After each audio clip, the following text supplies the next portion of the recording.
Ya estoy grabando, profe, muchas gracias. Muy bien. Bueno, Zulma, por favor, tenga presente que estamos 33. Buen día, Buen día. buen día, compañeros. Ya 34 en este momento, doctor. Muy bien. Cristian Castaño. Cristian Castaño. Buenos días, doctor. ¿Cómo le va, Cristian? Muy bien, doctor, ¿cómo está? Bien. ¿Qué es el Estado, Cristian?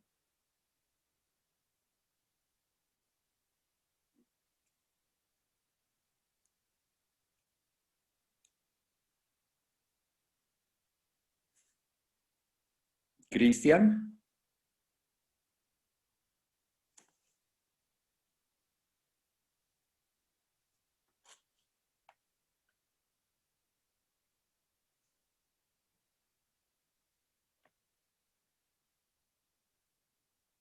Activa tu cámara, Cristian. Que te veamos.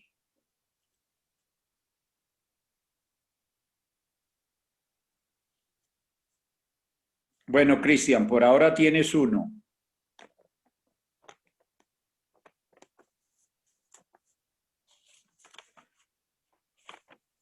Wilson Carrillo.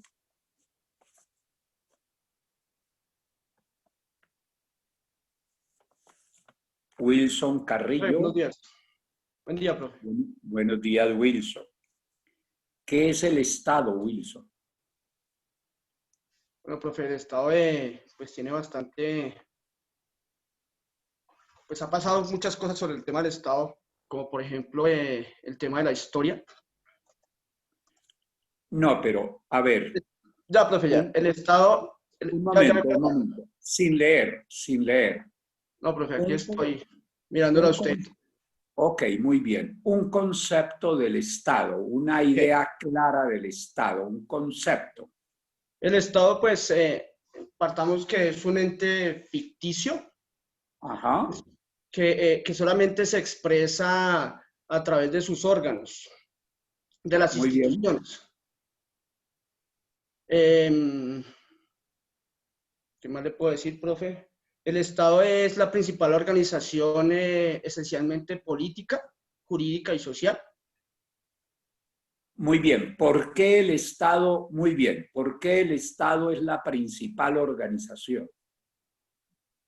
Bueno, profe, pues es una pieza fundamental del Estado. No, espérate. La pregunta es que es muy importante tenerlo claro. ¿Por qué el Estado es la principal organización? Porque cubre los intereses humanos, todos los intereses humanos. Claro, entonces, ¿qué pasa? Sí, señor, eso es cierto. Entonces, ¿qué pasa con el Estado en relación con las otras organizaciones? Bueno, el Estado es, pues es de alguna u otra forma jerárquico o va por, o sea, es como ¿cómo decirle, profe? El Estado va por encima, pues es una parte pues fundamental para formar un Estado se necesita, digamos, ser jerárquico, ser más grande, por llamarlo superior, que la misma Constitución o que la política, pues porque van encaminados, son ligados uno del otro, y sin Estado, pues no habría derecho, o van de la mano con el derecho constitucional, con el constitucionalismo. ¿Qué es el constitucionalismo? ¿Qué criterio tienes del constitucionalismo? Yo hice un escrito sobre eso, profe. Déjeme, yo lo... Constitucionalismo. Bueno, pero si aún hiciste el escrito, entonces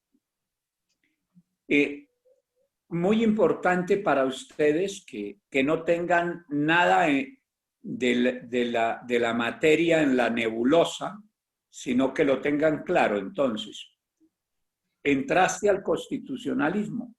¿Qué noción tienes del constitucionalismo?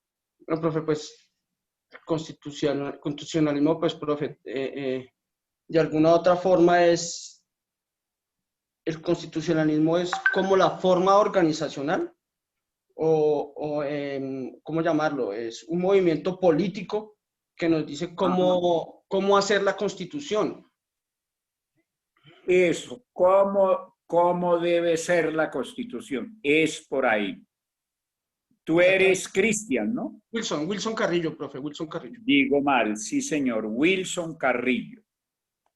Doctor, qué pena. Un momento.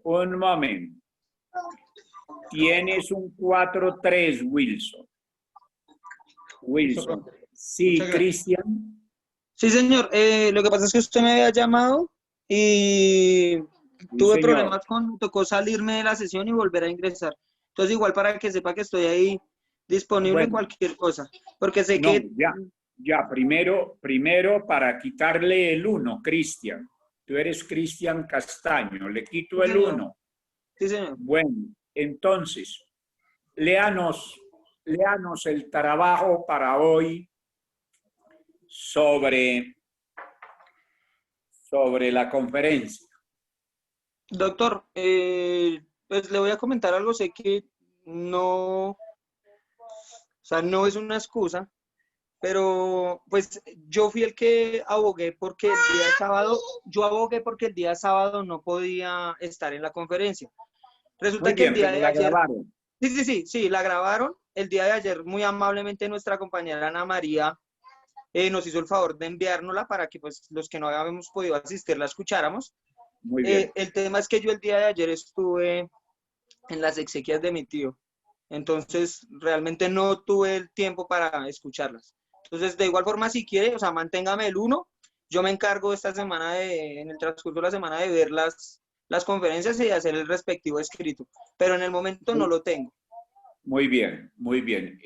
A ver, primero lo acompañamos en el dolor de su tío.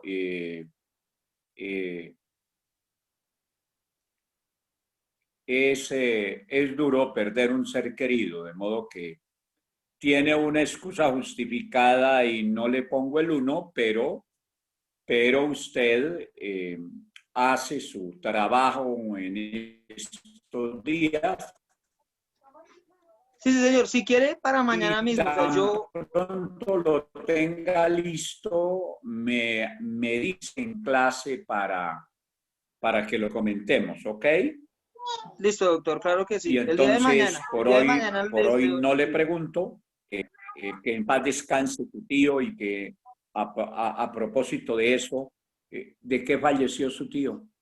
Pues en realidad nunca nos informaron. Él tenía algunas enfermedades de base, pero le diagnosticaron que tenía el COVID.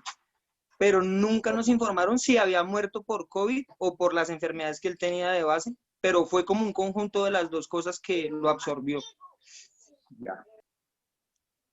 A propósito del COVID, el doctor Germán Bula, el conferencista, dijo algo entre las tantas cosas importantes que dijo que de la atención de esta pandemia se habían responsabilizado los estados nacionales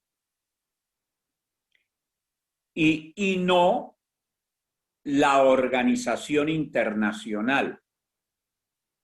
Y eso es cierto. Entonces yo le agregué que no se ha ocupado la organización internacional porque no hay unos mecanismos establecidos en el sistema internacional para ocuparse de temas como este de la pandemia. ¿Alguien quiere en ese sentido hacer alguna apreciación?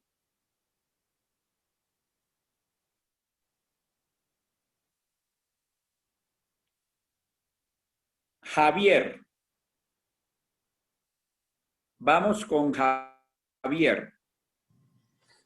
Doctor Ricaurte, muy buenos días. Javier, a ver. Sí, buenos Carlos días. Roberto. A ver, déjate ver en la Señor. pantalla. Sí, doctor. Déjate ver.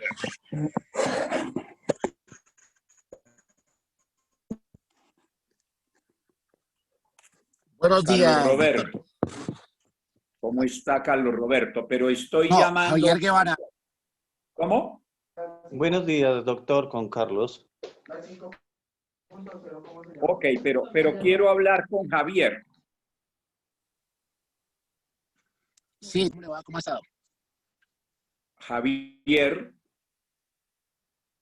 Sí, señor, ¿me escucha? Sí, señor. Déjate ver. Javier, Sí, señor, aquí estoy. Buenos días. ¿tu apellido Javier es cuál? Javier Guevara, doctor. Guevara.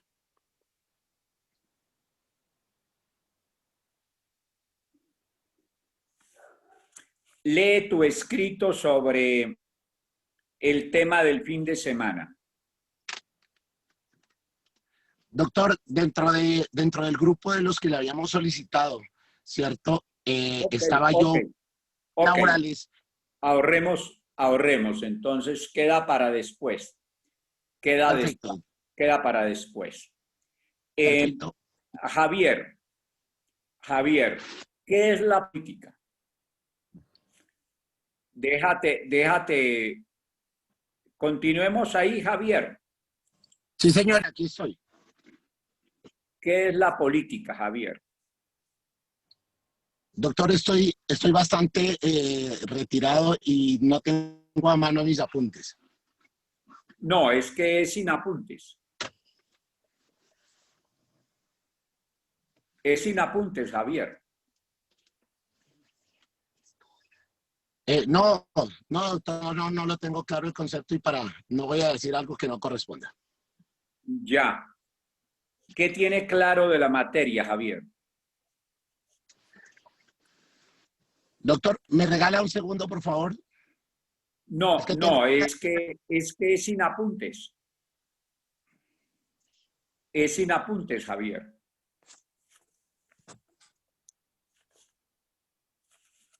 ¿Qué tienes claro de la materia?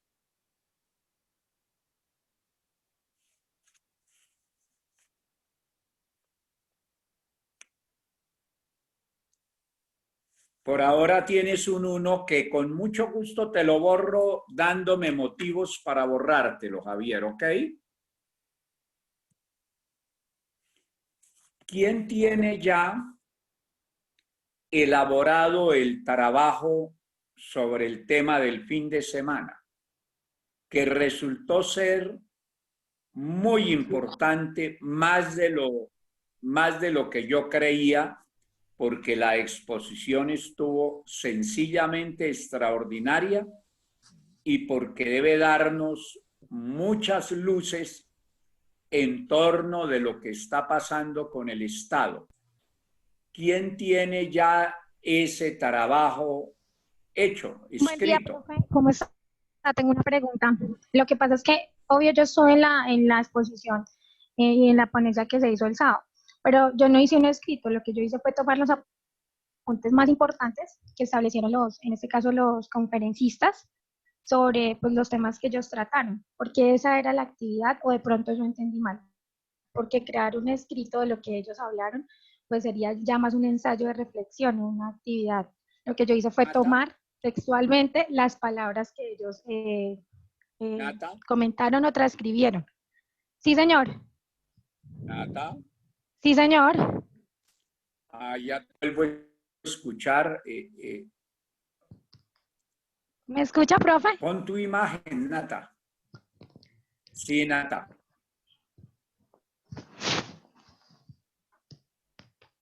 Profe, ¿me escucha? Sí, queremos verte, Nata. No, profe, es que donde estaba yo creo que era la señal. Bueno, ya me hice en otro lugar. Buenos días.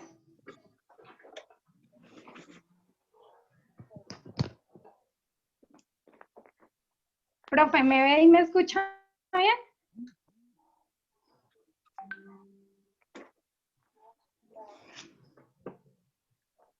Sí estamos escuchando, Nata, no sé si el profe... Yo la estoy escuchando por lo menos. ¿Y me está viendo? Profe, Sí, sí, te También. creo que tiene el escuchamos y te micrófono vemos. cerrado. El profe Sí, tiene se el micrófono cerrado. Porque es que yo de pronto entendí mal, compañeros, y yo lo que hice fue transcribir, yo no hice un escrito. El escrito era del Estado Doctor, Social. discúlpeme, tiene el micrófono cerrado.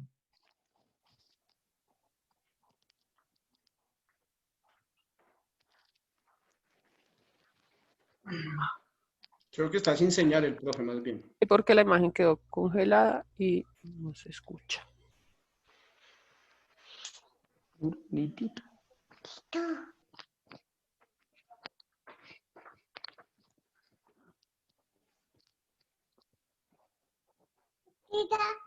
No está.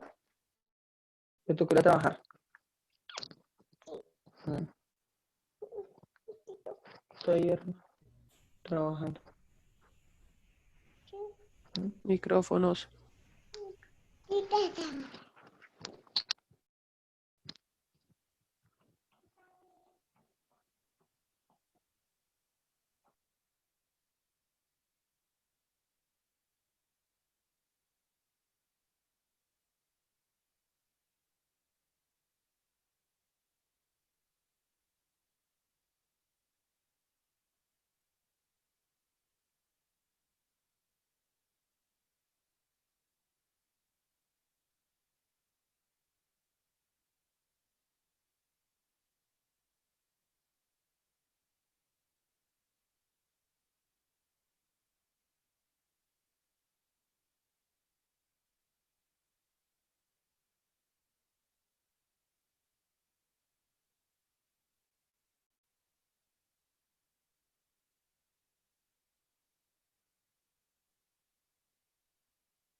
Me sacó el sistema un momento, estábamos con Nata. Nata, Profe, buen día. buen día, Nata. ¿Cómo está? Profe, lo que pasa es que yo te quería aclarar una cosita. No, yo estuve en la conferencia de sábado. De acuerdo a las indicaciones que tuviste, no había que elaborar un escrito, sino tomar los apuntes de los conferencistas que participaron en la exposición del sábado. Entonces, si tú me preguntas a mí, yo tengo esos apuntes. No sé mis compañeros si alguien hizo un escrito, pero hasta donde a mí Muy me bien. quedó claro fue tomar los apuntes. Ok, a ver, una cosa, Nata, para que nos Sí, señor. quede claro a todos. Aquí conmigo lo importante es que ustedes aprendan, Sí, sí, sí. que estudien. Entonces, yo lo que les dije es que escribieran textualmente lo que pudieran de la conferencia para, de acuerdo con eso, que ustedes aprendan, que lo interpreten y lo analicen. Sí, así fue. Y que a través de ello, como la forma de organización política actual es el Estado-nación, y como está en crisis, entonces el derecho constitucional tiene que ocuparse de ese tema tan importante, porque ante la crisis del Estado Nacional actual, ustedes tienen que darse una visión de lo que se debe hacer frente a esa crisis. Y entonces deben adquirir los elementos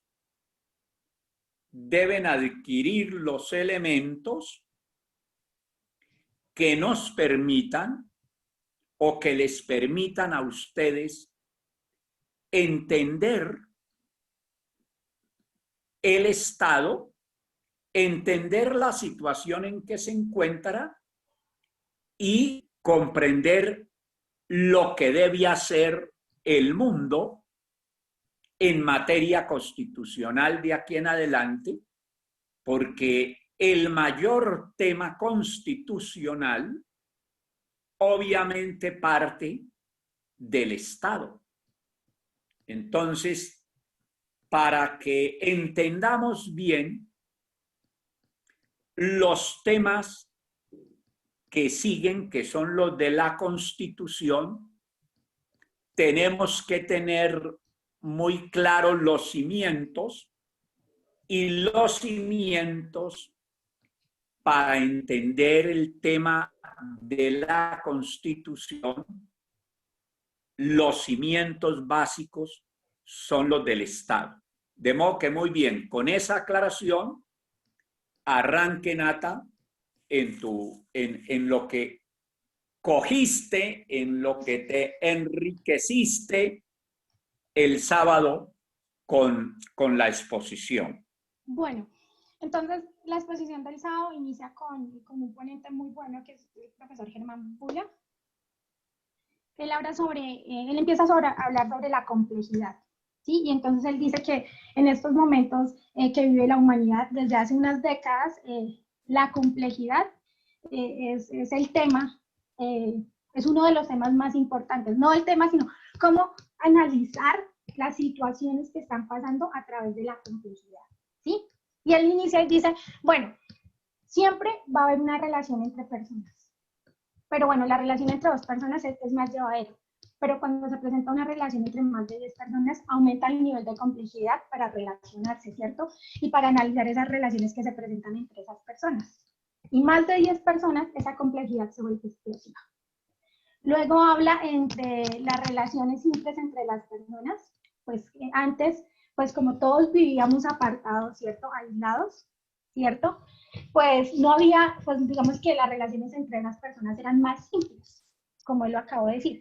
Pero luego, ¿qué pasa? Entonces aparece el telégrafo, los avances en tecnología, en tecnologías de la información, y esta situación simplista, como él la nombra, en cuanto a que las relaciones de las personas eran simples, desaparece y se establecen en un cuadro de interacción de un tamaño incontrolable. O sea, las relaciones entre las personas inician a ser, se desarrollan y son incontrolables. Pero ¿cuál es la consecuencia? Y es que el aumento de la complejidad es el tema que se presenta como desafío para la humanidad. Por eso, él inicia tomando la complejidad como ese desafío. Y entonces, pues que antes, ¿qué era lo más importante para la humanidad? Suplir los problemas de hambre, de lluvia, el vapor, hasta las telas para cubrir las necesidades primarias, el arado, ¿cierto? Estos problemas la humanidad ya los resolvió, pero ¿qué se presenta? Que llegan otros problemas en este momento importantes, como la desigualdad en el mundo, como los problemas ambientales, ¿cierto? Entonces, ese cambio en la complejidad que genera en el hombre, confusión. y la confusión es el indicador que mide la complejidad. Bueno, y entonces, como y mete el tema ambiental, entonces luego nombra a una señora, a una escritora estadounidense que se llama Nancy Roberts. Y nombra también a un profesor que se llama Stanford Beer. Beer como la cerveza, me acuerdo muy bien. Entonces esta señora Nancy Roberts habla sobre las estrategias o las amenazas que se presentan en este momento en el mundo. Pero para ella una de las amenazas más importantes es la amenaza ambiental. ¿Cierto? Y esa es la fuente de la complejidad en este momento para la humanidad. El tema medioambiental. Sí. Un momento. Y Muy bien. Estrategias. Un momento, Nat. Muy bien, entonces, una base esencial en que él centra su intervención, como muy bien lo has dicho, es la complejidad, porque vivimos en un mundo complejo.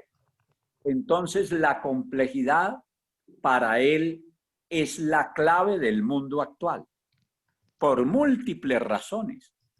Antes el ser humano vivía en un mundo simple, pero ahora se ponen ustedes a observar que el solo hecho de las redes sociales ya establece una serie de interacciones, sobre todo porque, por ejemplo, ya que toco ese tema, en las redes aparecen cosas ciertas, cosas importantes, cosas banales, aparecen las controversias, el insulto, la discordia, y no se les olvide que el Estado existe para poder mantener la convivencia. La convivencia humana no sería factible si el ser humano no se organizara. Por eso el Estado es la principal organización.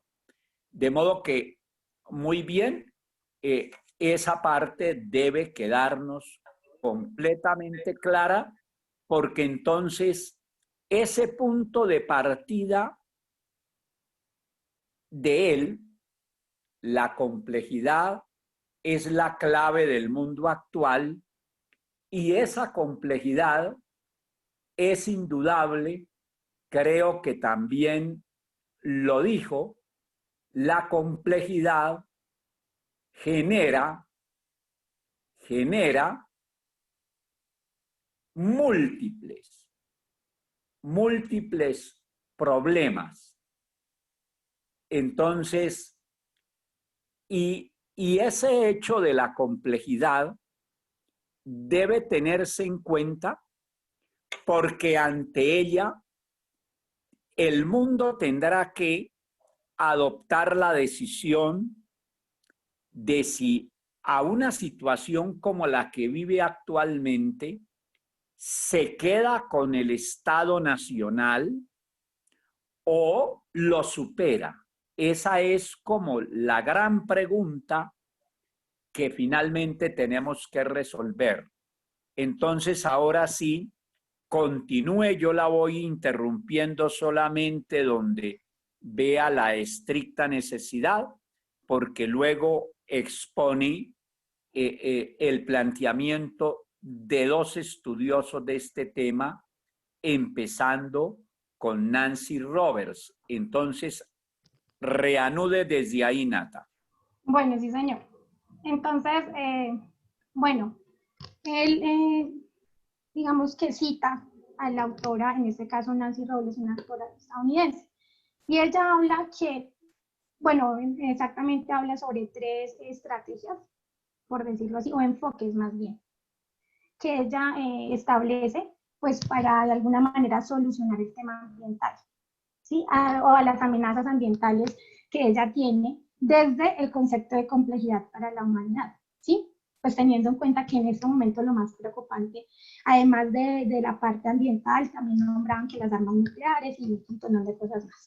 Pero entonces ella habló de 3 enfoques. El enfoque jerárquico, la competencia empresarial y el enfoque igualitario. Bueno, pero ¿cómo se establece eso? El enfoque jerárquico, entonces él lo hablaba como esa capacidad de regulación desde el marco institucional para que de alguna forma se le fortalezca a las instituciones que en este momento son nuestros entes principales a nivel mundial. Y entonces él nombra un fragmento de las Naciones Unidas, que el reto es encontrar de alguna forma como ¿qué te digo yo? Como la balanza, ¿cierto? Donde esos entes o instituciones que nos regulan a nivel global, ¿cierto? Se le den como más recursos, ¿cierto? Por ejemplo, que haya una agencia mundial del medio ambiente que se encargue de la planificación a largo plazo para manejar esas situaciones ambientales que se presenten. Es como darle jerarquía, además de la jerarquía consultiva que se le da a la ONU, a las ONGs a nivel nacional o a las Naciones Unidas, pero que se le invierta recursos para no solamente ser ese ente consultivo, sino ese ente jerárquico a nivel mundial en temas del manejo del medio ambiente, es lo que yo entendí. Por otro lado, que era intensivar la competencia empresarial, que pues cuando uno actúa en base de competencia, la competencia resuelve pues muchos de los problemas que nosotros tenemos. Y la competencia empresarial acerca del manejo ambiental. Entonces, por ejemplo, lo que en este momento está pasando el tema de la pandemia con el tema de las vacunas, ¿verdad? Todo el mundo se dio el tema del COVID y todo el mundo empezó con una competencia a saber quién era el primero que iba a sacar la vacuna. Generar competencia entre empresas puede generar soluciones a los problemas ambientales que se están viviendo. Y finalmente, habló de un enfoque igualitario, que en este caso es que exige la participación más amplia de todos los ciudadanos y de los gobiernos locales. ¿Por qué? Porque en este momento nosotros tenemos desconfianza ante la capacidad del gobierno para el manejo de diferentes temáticas, en este caso pues de la parte ambiental.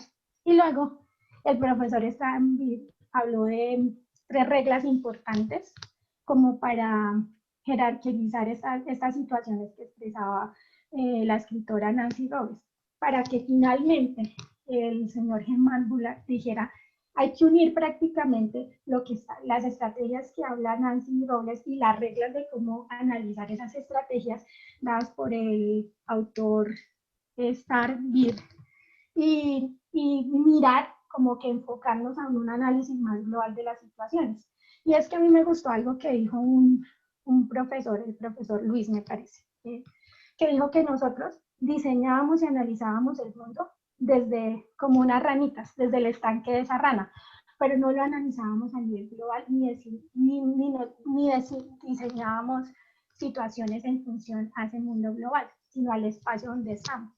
De pronto en la parte de economía y de comercialización, sí, pero en temas de sociedad, de manejo de salud, se evidenció que a pesar de que, por ejemplo, Europa era el mayor ejemplo de Estado regional, cada quien actuó como un Estado nacional, es decir, cada quien por su lado, y donde se identificó que en este momento quienes respondieron a la pandemia fue el Ministerio de Salud de cada uno de los países. Por ejemplo, en nuestro caso, Colombia actuó solo y a pesar de que la Unión Europea era el ejemplo del manejo del Estado regionalista, como su merced lo plantea, ellos también actuaron de manera aislada y cada quien por su lado, porque era muy difícil, digamos que dentro de su organización no contemplaron que la pandemia era una situación de salud difícil de controlar. Bueno, y volviendo al tema de... Pare ahí un momento, Nata. Señor. Muy bien. Entonces, miren, por eso es, y creo que lo citó varias veces, por eso es que en mi libro El Estado y la Constitución, yo digo, y eso por lo menos en el caso colombiano, me parece que es original en nosotros, a la humanidad le está haciendo falta una especie de autoridad o gobierno mundial. Porque la interrumpí ahí porque incluso en el caso de la Unión Europea arrancó poco después de la Segunda Guerra Mundial como reacción a la debacle de la Segunda Guerra Mundial, y desde entonces viene ese proceso de integración que en mi concepto debe llegar hasta convertirse en un estado regional. Acuérdense que han tenido un proyecto de constitución que les ha fracasado, pero es que los procesos políticos grandes para la humanidad duran mucho tiempo, de modo que incluso allí triunfó el Estado Nacional en la propia Unión Europea, ellos que vienen en un avance muy importante de integración, aún habiéndose presentado el problema del Brexit, o sea, la salida de Inglaterra de la Unión Europea. De modo pues Doctor, que... qué pena, ¿le puedo hacer una pregunta? No, Qué pena pero que lo espérese un interrumpa. momento, Ok, un momento, ya después de eso. Entonces, después de todo ese proceso de integración que lleva Europa, ni siquiera Europa estaba preparada para hacerle frente a un problema de esta magnitud como el de la pandemia. Entonces, fíjense ustedes que esto les hace entender lo que digo yo en el capítulo de mi libro sobre la política, que allí digo, mire, la ciencia política tiene que ocuparse de la descripción, del análisis, de la interpretación de los hechos políticos, y los hechos políticos dependen de los mismos hechos políticos y del pensamiento político. Entonces, les dije desde el comienzo que el derecho no se aprende sino combinando teoría y práctica, es decir, los casos. Pues este caso de la pandemia es uno entre los tantos que nosotros estamos cogiendo para analizar esta teoría, para interpretarla y para aplicarla. Si la pregunta es en la línea en la que vamos con la exposición de Nata, hazla, y si no, esperemos que Nata haga su exposición y le voy a dar el tiempo que sea necesario porque tomó con juicio la conferencia y la está interpretando como es. ¿Es la pregunta sobre este punto específico en que estamos? Profe, es acerca de la Unión Europea. Quiero traerlo aquí hacia América Latina, como la comunidad andina. Pero un momentico. Hazlo después de que Nata termine, ¿ok? Ok, gracias. Ok. Sigue Nata. Bueno, entonces recopilando lo que habló Nancy y la doctora Nancy, perdón, o la escritora Nancy, y lo que habla el doctor Stanford Beck. Entonces él habla sobre 3 reglas y ella mostró 3 estrategias, ¿sí? Para que finalmente se haga la reflexión. Entonces, en cuanto a eso, el autor estableció, primero, sí, cuando los estados-nación, ¿cierto?, se reconocen a sí mismos como parte de un sistema más amplio y superior, dice que, pues en este caso es como manejar bien el tema de las relaciones que se pueden, de colaboración y rechazo que se pueden presentar entre estos estados-nación y digamos que de alguna forma los estados que pertenecen a esos estados-nación para que se reconozcan parte de ese sistema o de ese estado-nación y entiendan que hay unas actividades de colaboración y de rechazo. Y entonces él dice, bueno, debe haber un ente superior que razone y optimice esas relaciones que se presentan entre esas naciones. Algo parecido al enfoque jerárquico que establecía la autora Nancy Roberts. Y finalmente, él dice que se debe crear una actividad o un ente superior como facilitador en base a comités consultivos en temas de académicos y científicos. Eso en este momento lo tenemos. porque si nosotros nos vamos a estas entidades en temas académicos y científicos, por ejemplo, tenemos la NASA, ¿cierto? Y en temas acá tenemos a la Organización Mundial de la Salud, que fue que realmente pieza clave para el manejo de la pandemia. Y entonces él dice, estas teorías planteadas por Nancy Robles y las reglas establecidas por Stanford Reed implica establecer una teoría de sistemas. Y ahí lanza ese concepto de teoría de sistemas y de metasistemas. ¿Cierto? Pero basados en qué principios? En la autonomía y en el autocontrol, pero en este caso hace énfasis en la autonomía. Y él decía, pues es como manejamos las relaciones con nuestros hijos, o la relación entre el jefe y los empleados. Cuando uno le dice al hijo, bueno, necesita algo de autonomía, ¿verdad? Que aprenda a tomar sus propias decisiones. Pero si se va solo y no dice para dónde, y resulta en la casa de un amigo, entonces uno lo llama y le pregunta que dónde estaba, que qué pasó. O como cuando le dice el jefe a uno, bueno, necesito creatividad, necesito que desarrolle tal informe para tal fecha, pero usted se pasa de tal fecha y no entrega el informe. Entonces el jefe le dice, oiga, usted no se manda solo, debe responder a unas tareas establecidas. Y entonces él decía que el caso perfecto para mostrar la autonomía, o el ejemplo perfecto para mostrar autonomía y autocontrol, es lo que desarrolla el cuerpo humano. Y en este caso hay un balance perfecto entre autonomía y control. Luego nombró pues un ejemplo ahí sobre el pie, entonces la reacción que tiene el pie cuando toca una superficie caliente. Pero lo que él realmente quería mostrar es que cuando nosotros actuamos como organismos de integralidad dentro de un estado más amplio, dentro de un sistema, ¿cierto? Y nos reconocemos que hacemos parte de ese sistema y actuamos con autonomía y control, podemos pertenecer a ese sistema sin juzgarlo, ¿sí? Y cada paso que damos hace parte como de ese objetivo fundamental que tiene ese sistema metasistémico dentro de una nación. O sea, que entendamos que podemos actuar con autonomía y con control, o con autocontrol, y que nuestras decisiones alteran ese todo. En este caso, si vamos hacia la parte de un estado unitario, ¿sí? Como en este momento estamos.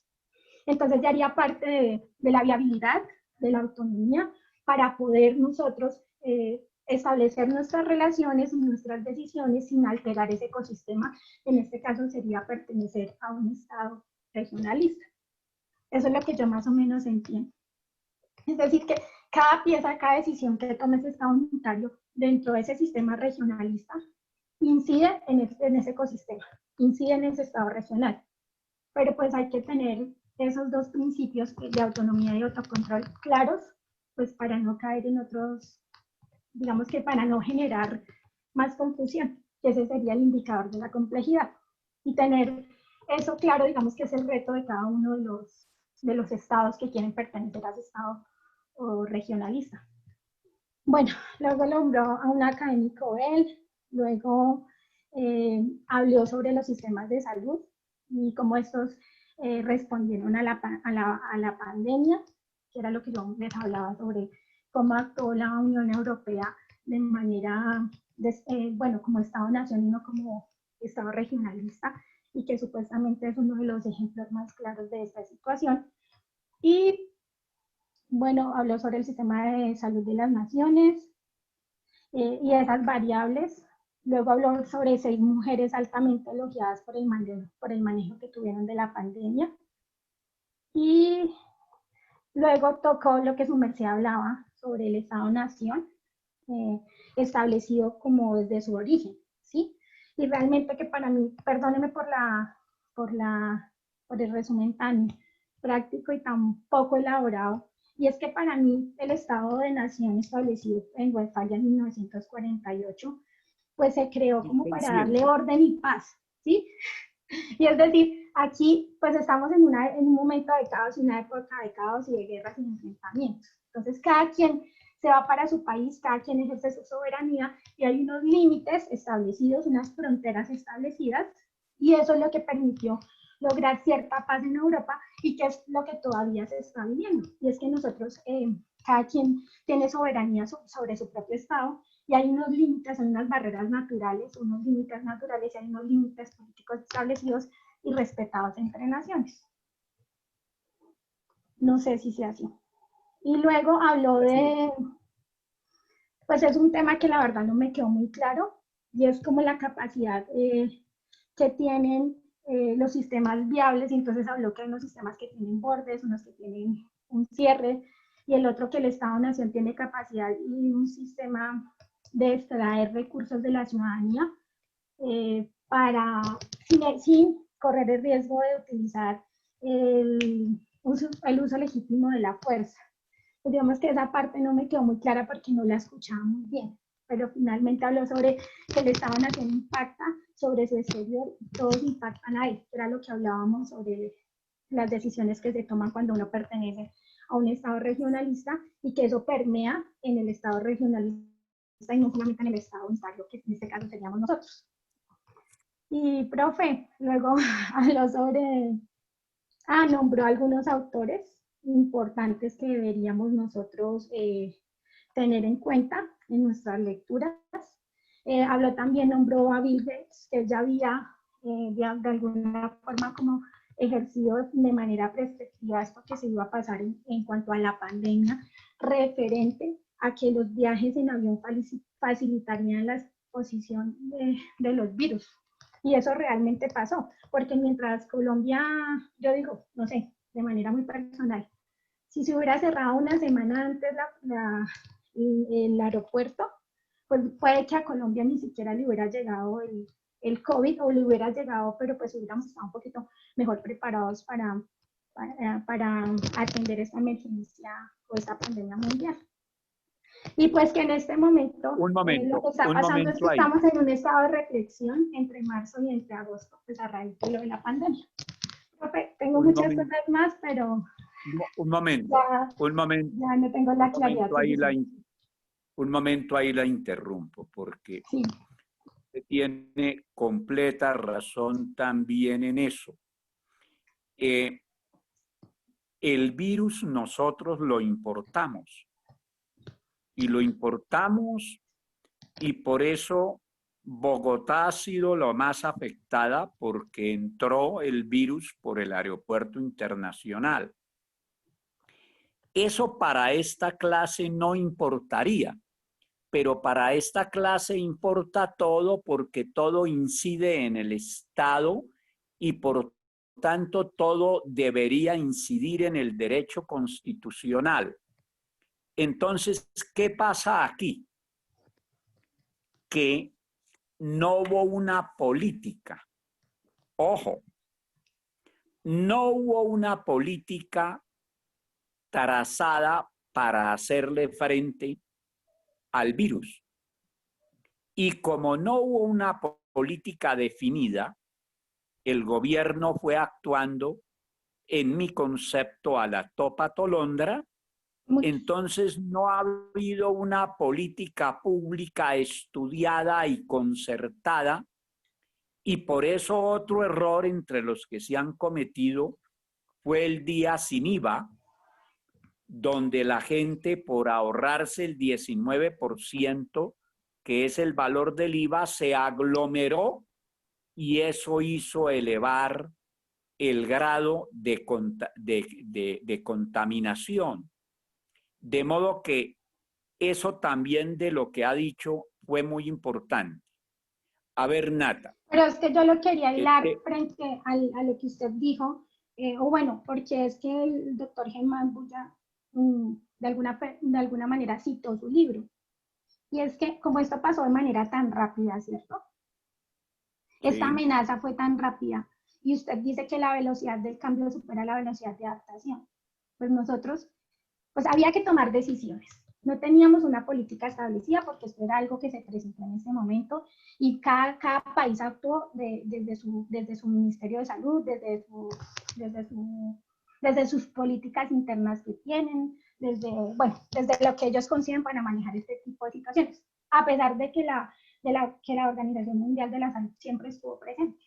Pero es que es muy difícil adaptarse a un cambio cuando pasa tan rápido. como esto pasó tan rápido, ¿cierto?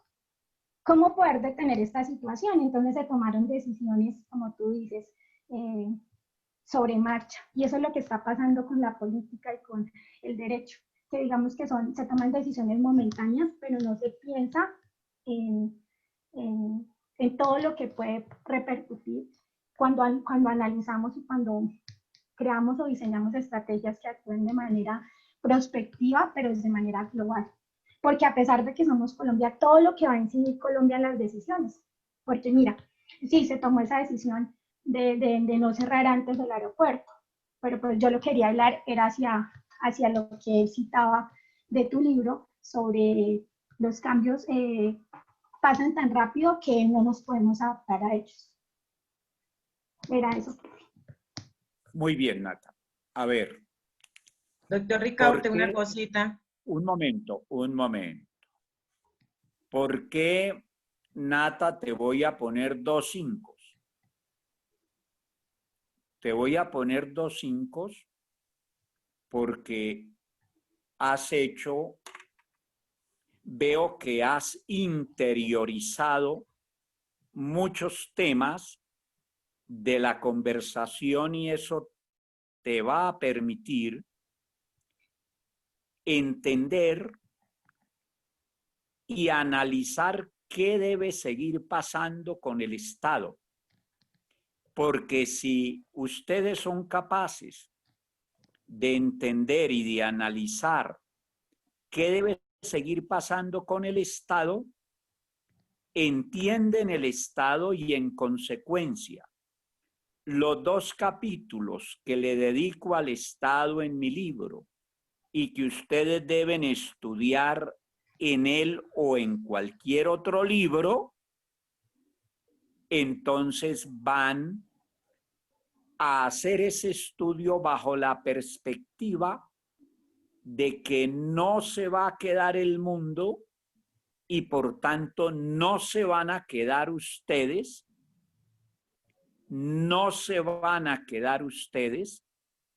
con la simple teoría de lo que ha pasado, sino de lo que debe pasar en este campo. Ahora sí, primero el alumno que iba a preguntar, iba a decir algo sobre la Unión Europea y luego viene Nela que ha pedido la palabra después. Pero, profe, yo antes de terminar quería decirle una cosita. Hay 2 temas que no me quedaron claros. Cuando un autor nombró sobre las teorías conspirativas, y pues su merced entiende a qué relación hace, y el otro sobre un algoritmo jurídico o algo así, que hablaron sobre, ya le digo específicamente, sobre cómo analizar las teorías sobre el algoritmo jurídico, que me parece que lo dijo el profesor Luis. Eso no me quedó claro, y tanto como el tema de las teorías conspirativas, me imagino que cuando su merced habla de interplanetario, de global, o sea, como que utilizaron esa palabra dentro de cómo debemos analizar nosotros la presencia y la importancia del constitucionalismo global, creo, no estoy mal. Y pues disculpen, es como mi forma de analizar esa conferencia, que por cierto fue muy interesante, pero pues son temas que no los conocía. Muy bien, de eso se trata, Nata.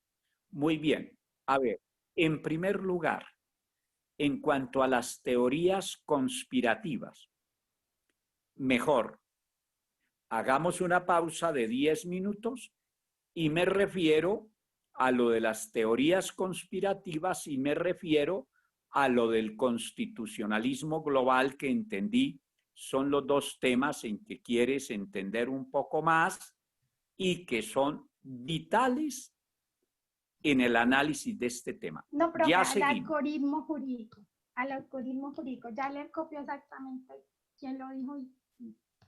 Ok, y entonces me aclaras bien lo que dijeron y inmediatamente hagamos el receso, continuamos ahí. Doctor, qué pena, Muy ¿será bien, que me ya nos vemos. Hay tiempo para todos.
Reanudamos.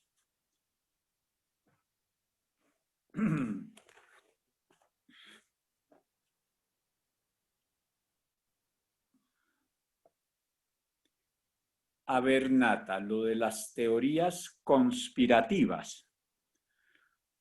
Yo lo menciono, no sé si en el libro del Estado y la Constitución, pero en todo caso lo trato en uno de mis libros.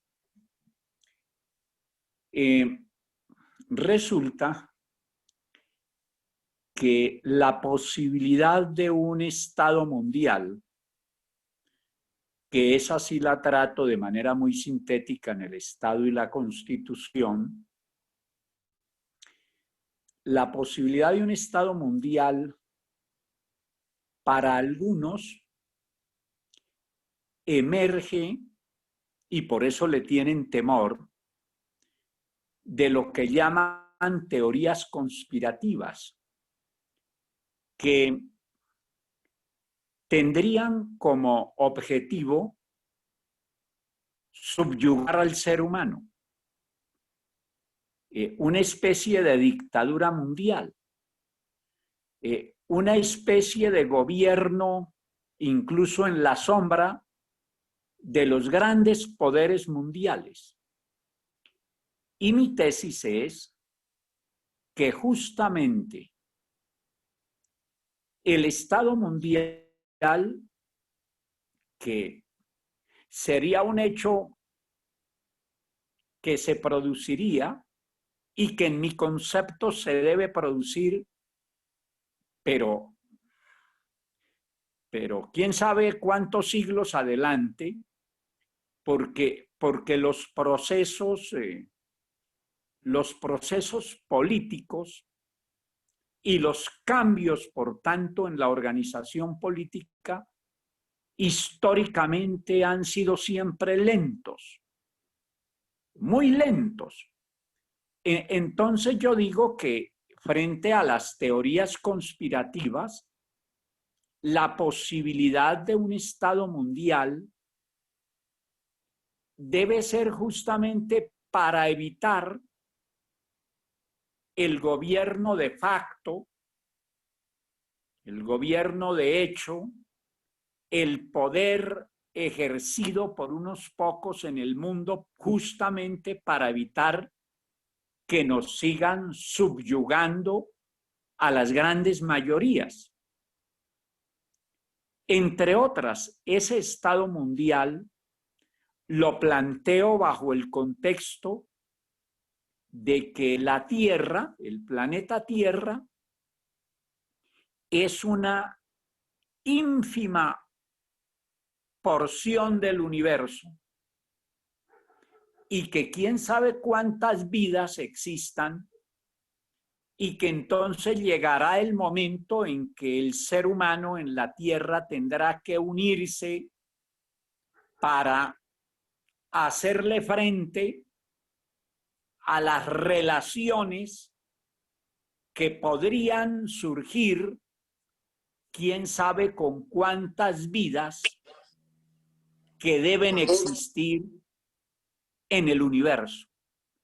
Entonces, fíjense que a medida que se ha venido aumentando la complejidad que nos recordaba Germán Bulla, a medida que el ser humano ha venido interactuando más, a medida que ha venido ampliando su radio de conocimiento, a medida que se ha venido ampliando la técnica, las comunicaciones, el conocimiento, entonces el mundo se ha venido complejizando, pero también los avances han sido completamente prodigiosos, pero aún en medio de esos avances le toma por sorpresa al ser humano este problema de la pandemia, entre otras razones, porque el ser humano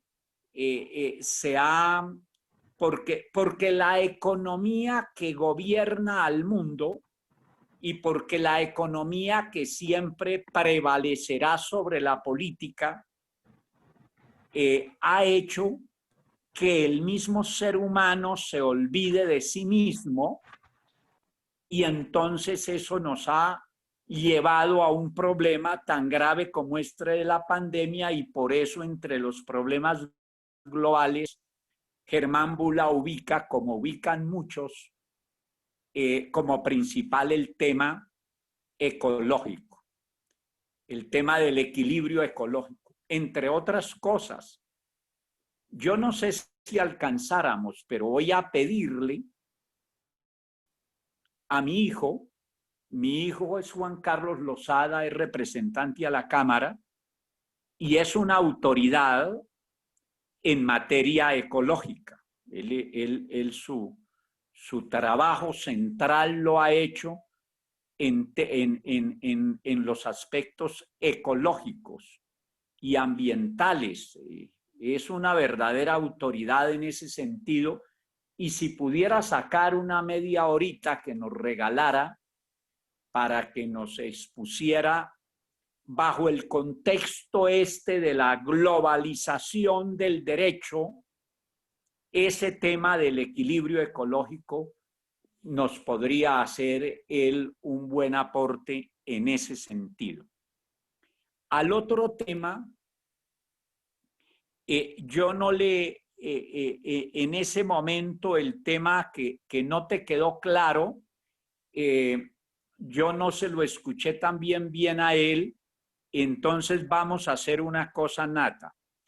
Yo le pedí ayer, lo llamé para agradecerle por su aporte, entre otras cosas porque estos temas los planteé por el curso, porque yo generalmente en esos conversatorios de los sábados a las 3 de la tarde toco temas básicamente de orden social e invito personas en el campo social, en el campo económico, pero ahora a raíz del curso con ustedes los planeé en el campo constitucional justamente para que los aprovechen, porque esa es sencillamente mi vocación, a eso me he dedicado toda la vida.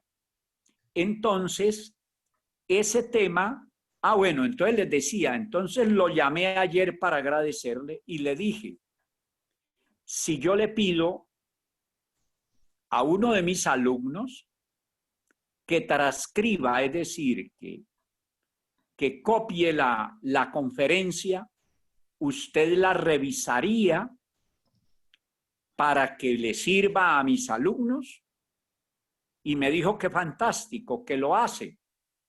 De modo que ayúdenle a Ana María, que usted podría ayudarle, Nata, y los que quieran, a realizar ese trabajo, porque les va a ser muy útil y porque no es fácil conseguir un expositor de la talla de Germán Bula que nos haga unos aportes tan importantes como los que él hizo. Y entonces le pedí que la revisara. ¿Por qué? Porque no es lo mismo cuando uno habla a cuando uno escribe. Cuando uno escribe está obligado a precisar más las cosas, y entonces así el grado de aporte que nos va a brindar con la conferencia escrita va a ser mucho mayor. De modo que Ana María me preguntaba que cuándo tendría que estar transcrita la conferencia, y le dije, no, es larga, cuanto antes se pueda. Se interrumpió la grabación un rato, entonces ahí no es sino escribirle a él que se interrumpió la grabación ese rato para que él nos la complemente y pueda mandárnosla cuanto antes. Porque antes de que termine esta sesión, necesito decirles varias otras cosas y decirles que a Zulma le envié ayer una columna que está titulada el Estado social de derecho y el Estado de opinión, que me pareció muy importante, por eso la seleccioné. Para el día de mañana, estúdiense esa columna. Cuando yo digo estúdiense, es que no es simplemente leerla, sino estudiarla. ¿Por qué?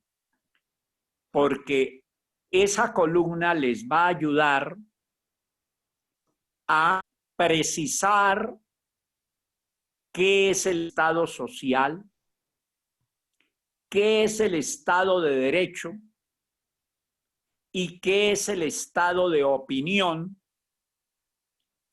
que es lo contrario del Estado de derecho, la antítesis. De modo que para mañana es muy corta, pero bien importante, estúdiense esa columna. Y vamos en los temas del libro, en el tema del Estado. Mañana incluyan el tema del constitucionalismo, de que ya hablamos al comienzo del curso, pero es necesario que ampliemos ese aspecto antes de entrar al tema de la Constitución, porque no se les olvide que como es el constitucionalismo, es la Constitución. Vale decir, la concreción jurídica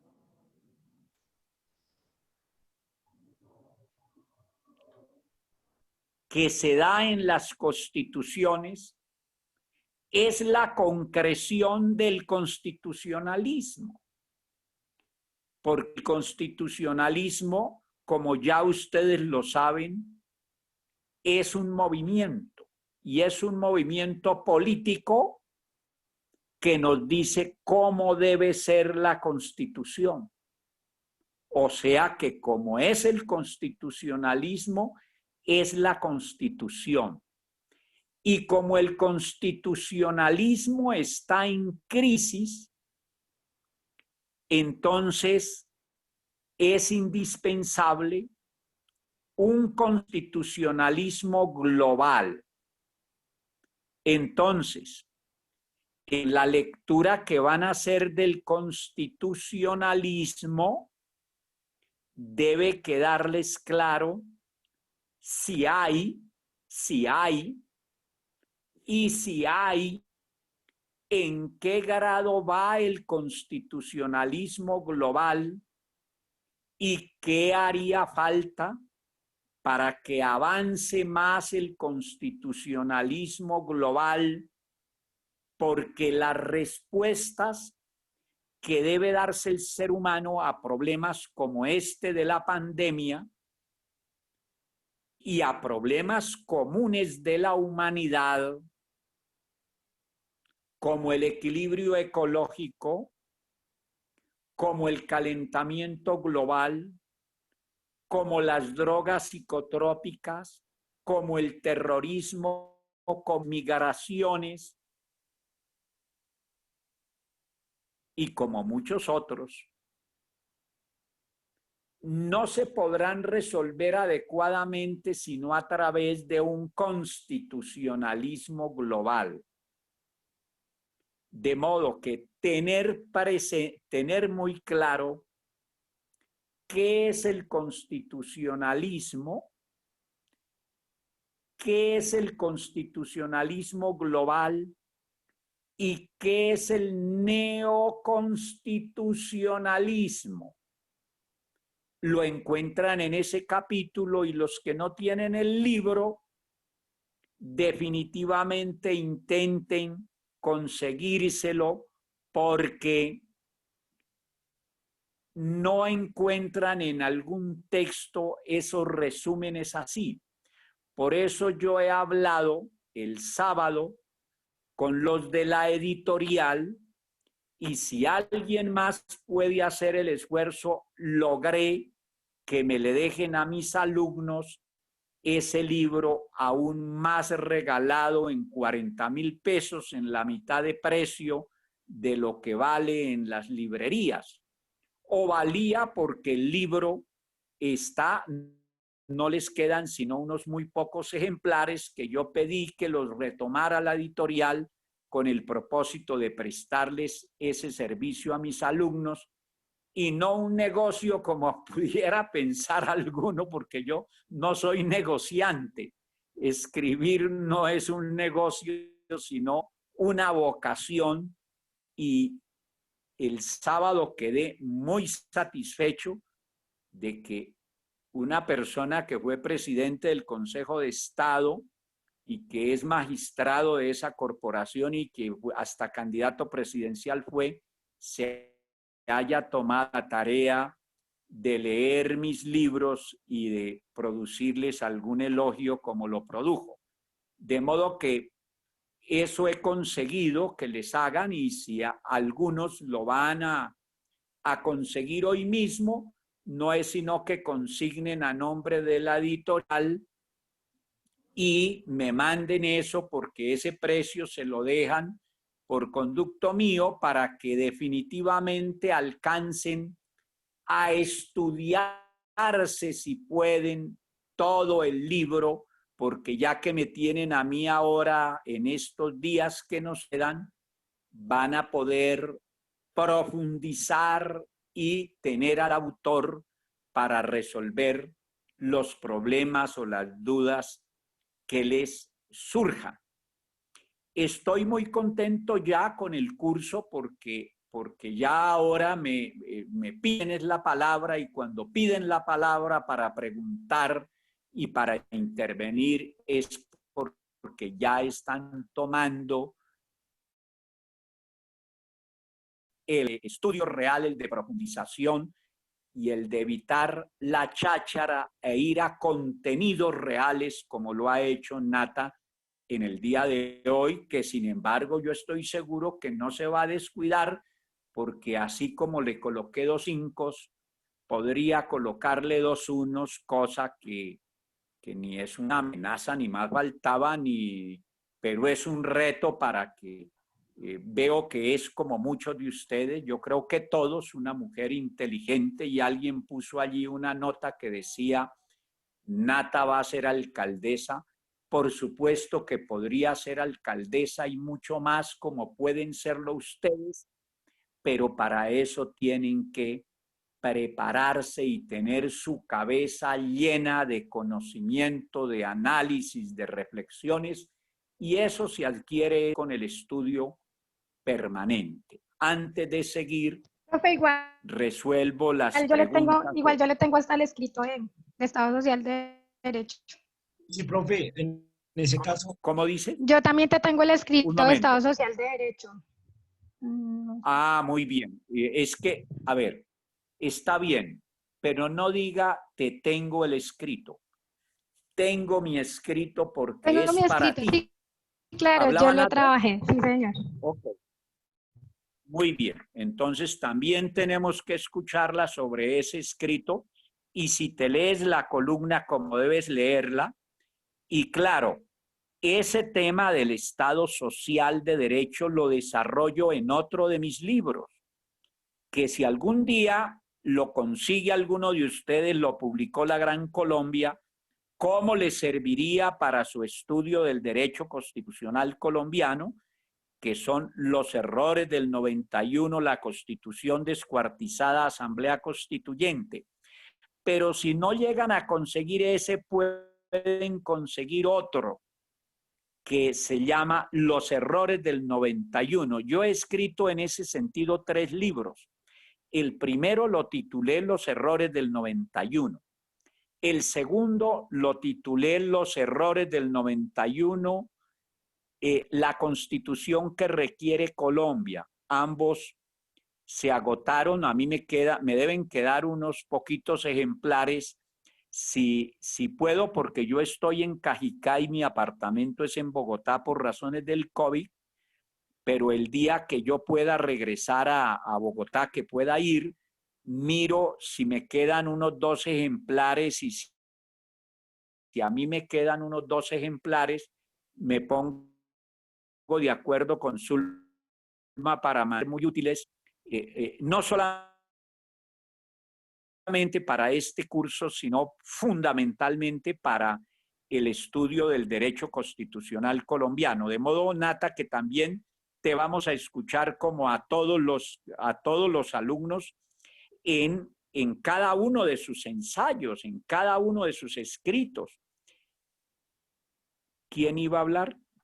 A mí me gustaría ver quería comentarle, me va a pedir la palabra desde antes. A ver, Nela, rápido. No, rápido, no, doctor, porque está extenso en el sentido de que quería comentarle que también hice el barrido del foro del sábado 5 de septiembre, como lo hizo Nata, pero pues Nata fue muy amplia, fue muy extensa, desglosó los temas, los asumió y nos los expuso hoy muy bien. Pero adicional a eso, que también tengo ese barrido, tengo un documento, elaboré un escrito de algo que me sonó a mí muchísimo del foro, de algo que quise quedarme para mí, y sobre eso hice el escrito. Entonces no sé si en algún momento me puede permitir compartirlo. Pero claro, por supuesto, de eso se trata. De eso se trata. ¿Cuánto dura más o menos? No, es leerlo porque lo tengo redactado mal, puede durar 7 minutos, 8 minutos. Arranque. Ok, bueno. Entonces, como le decía, también tengo el barrio durante este tema, pues me quedé muy con los conceptos de la intervención del doctor Bula. Entonces empiezo mi escrito. Sin temor a equivocarme y después de hacer presencia virtual en el foro de fecha 5 de septiembre del 2020, donde el doctor Bula intervino en gran parte de este, es trascendental que avancemos desde lo básico y vayamos de menos a más. ¿Y qué busco con esto? Que abordemos conceptos básicos y generalizados en relación con los temas abordados en el foro. Así las cosas, desglosemos qué es Estado-Nación. El Estado-Nación es la combinación de dos entidades. La nación es un pueblo o un conjunto de personas que comparten una identidad colectiva llamada nacionalidad y el propósito de seguir formando parte de ella, mientras que el Estado se configura cuando ese pueblo ejerce su soberanía en un territorio bajo un gobierno propio. El Estado, pues, es un país independiente y la nación es producto de la autopercepción de una colectividad. Es necesario que cada persona perciba en sí misma un común denominador que la une a otras, sea una lengua, una etnia, una cultura en general. También podría decir o hablarse de un pasado en común. Una serie de valores, un proyecto a futuro o una combinación de esos factores. Una vez que un conjunto de hombres y mujeres se imaginan como poseedores de la misma identidad nacional, entonces hay una nación. Se trata, en cierto sentido, de una comunidad imaginaria, de una suma de subjetividades que establecen en un Estado. Da como resultado una objetividad.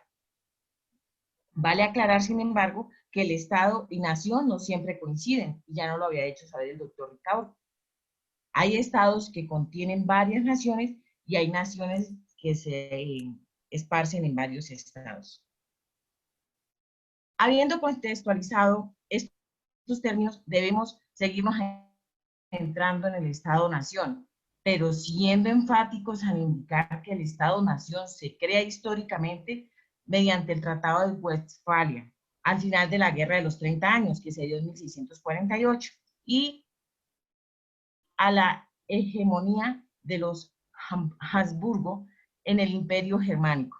Mediante este tratado se acaba con el antiguo orden feudal y se da paso a organizaciones territoriales y poblacionales definidas en torno a un gobierno que reconoce sus límites espaciales y por lo tanto el poder reconfigurado y así reconfigurado el mapa de Europa. Y es considerada por la mayoría de los teóricos, ojo con esto, como el momento de la creación del Estado-Nación y de las relaciones internacionales. Pues sí, esto es lo que nos ha dejado este proceso de paz westfaliano. Muchos tratadistas de derecho internacional lo han considerado como uno de los episodios de transición religiosa y política más relevantes en la historia de Europa, marcando un precedente en la práctica internacional de su tiempo, en relación con normas y principios de convivencia que se adoptaron a partir del fin de la Guerra de los 30 años. Algunos de los avances que se mantienen con el tiempo como resultado de esta paz westfaliana son conceptos sobre gobernabilidad territorial, el principio de no injerencia en asuntos internos, la igualdad jurídica de los estados, el pluralismo religioso o el equilibrio de poderes en las relaciones internacionales, entre otros. La paz de Westfalia, al constituirse como el primer estatuto de la Europa moderna, se caracteriza por un sistema consuetudinario de la herencia dinástica y de conquista, a un sistema de respeto interestatal y soberanía. Conflictos complejos han existido siempre, y eso todos lo sabemos. Quizás si releemos la historia, encontraremos más que fórmulas y voluntades para construir la paz. Y son estas voluntades las que desde mi punto de vista han dejado una frase muy sonada en Colombia y que todos hemos escuchado en algún momento. Y es esa que se llama una paz estable y duradera. Es decir, lo único en lo que se debe hacer ahínco para temas de paz es la voluntad. Y en eso solo en eso, en la voluntad. La voluntad de tomar una decisión sin mayores exigencias ni motivaciones distintas a que nos alejen de un sentir generalizado como es la paz. Pero no podemos quedarnos hablando de esta paz incompleta, de esta paz que lastima y que nos generó más expectativas que realidades. Debemos seguirnos adentrando en todo lo que tenga que ver con Westfalia. Y para retomar, qué mejor manera de empezar diciendo un secreto que todos sabemos a gritos, y es que por naturaleza el hombre es y siempre ha sido ambicioso, egoísta y cruel, y de acuerdo con la historia, religión y violencia no son contradictorias. En el siglo XVI se suscitaban las denominadas guerras santas, que no era otra cosa que católicos en guerra contra los protestantes. En Europa, por la época del Renacimiento y de grandes descubrimientos, se traduce la Biblia del latín a los idiomas cotidianos o de uso común para el mejor entendimiento y accesibilidad a esta por la sociedad en general. Esto anudado a la creación de la imprenta o propaganda rápidamente su difusión, pues se podría decir que en aquellos días la Biblia era sumamente popular, pero fue Martín Lutero quien, motivado por la corrupción de la iglesia hacia las protestas, pero fue Martín Lutero, motivado por la corrupción de la iglesia hacia protestas hacia la misma, Lutero crea una reforma o revolución en contra de la iglesia, misma que crece desmesuradamente y fuera de control, ya que se propaga por gran parte de Europa. Guerras de reinados católicos y príncipes protestantes, fuertes enfrentamientos, lucha de poderes y estrategias de ambición y dominación son provocadas y aprovechadas mediante esta revolución ideológica y religiosa, sobre todo por aquellos que tienen los medios de llevar a cabo sus planes como príncipes, emperadores y grupos bien organizados. Siguiendo con la historia, podríamos no terminar hoy esta conversación y podríamos seguir citando aquel foro del 5 de septiembre, donde nos invita a pensar y a suscitar sobre situaciones dadas en Westfalia, que fue el tema que más relevancia me causó, me llamó la atención. Pero para cerrar este pequeño ensayo, debemos decir que actualmente pues hay una separación de iglesia-estado que se da por sentada. En el pasado los papas declaraban guerras. Hoy los papas solo tienen autoridad moral, no batallones. Gracias.